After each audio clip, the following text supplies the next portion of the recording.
Salam melek hukum. Jumpa kembali dengan kami Tim Bongkar Hukum. Hari ini Tim Bongkar Hukum akan membahas permasalahan kekerasan dalam rumah tangga atau yang sering disebut dengan KDRT.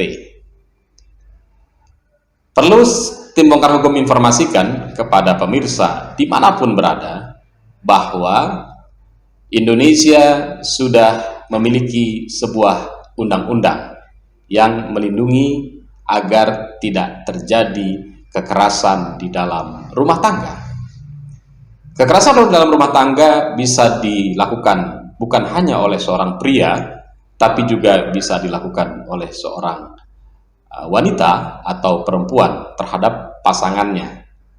Nah, di Indonesia, alhamdulillah, DPR dan Presiden sudah mengeluarkan sebuah undang-undang, yaitu Undang-Undang Nomor 23 Tahun 2004 tentang penghapusan kekerasan di dalam rumah tangga.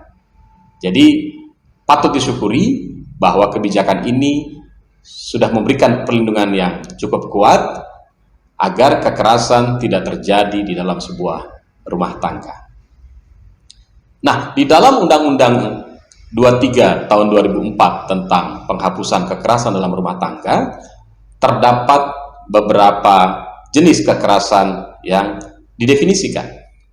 Jadi ada kekerasan fisik, ada kekerasan psikis, ada kekerasan seksual, dan juga ada penelantaran rumah tangga.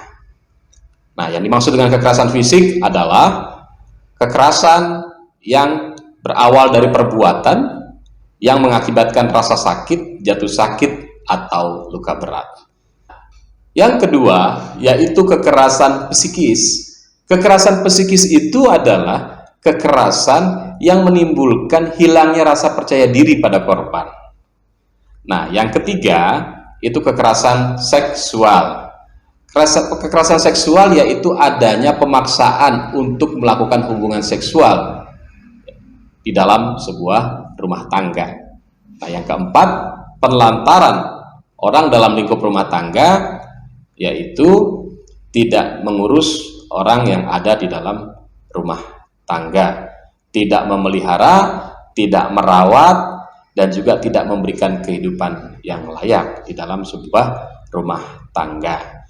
Jadi mulai saat ini, baik laki-laki maupun perempuan di dalam sebuah rumah tangga, jangan lagi takut bila mengalami kekerasan fisik, karena undang-undang tentang penghapusan kekerasan dalam rumah tangga sudah memberikan perlindungan. Timbul pertanyaan, apabila ada yang menjadi korban kekerasan di dalam rumah tangga, siapa yang punya hak untuk melaporkan atau mengadukan permasalahannya kepada pihak yang berwajib?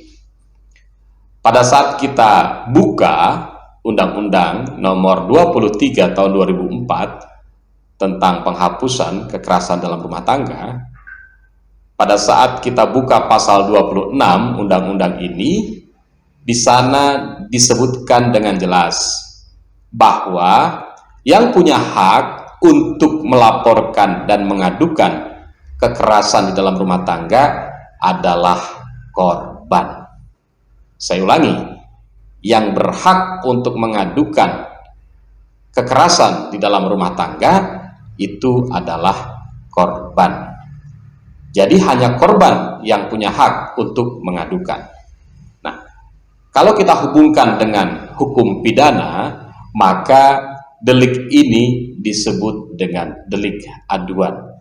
Jadi hanya orang yang dirugikan yang bisa mengadukan permasalahannya kepada pihak yang berwajib atau kepolisian.